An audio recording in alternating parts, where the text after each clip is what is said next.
మరికొంతమంది కష్టముతో హెచ్చవుతారు. కష్టపడి చాలా కష్టంతో శ్రమపడి హెచ్చులోకి వెళ్తారు.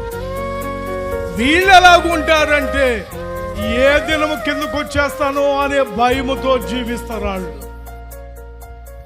వాళ్ళ వ్యాపారాలు చిదిగిపోతే, వారి వ్యాపారాలు పాడైపోతే మళ్ళా జీరోకి వచ్చేస్తామేమో అనేటువంటి ఆలోచనతో భయంతో వాళ్ళు అడుగులేస్తారు. హెచ్చుంది, దేవుని ద్వారా హెచ్చింపబడినవాడు. చెప్పండమ్మా, గట్టిగా చెప్పండమ్మా. ఎవరి ద్వారా? దేవుని ద్వారా హెచ్చింపబడినటువంటి వాడు. వీళ్ళకి భయం ఉండదు, వీళ్ళు భయపడరు, దిగులు ఉండదు.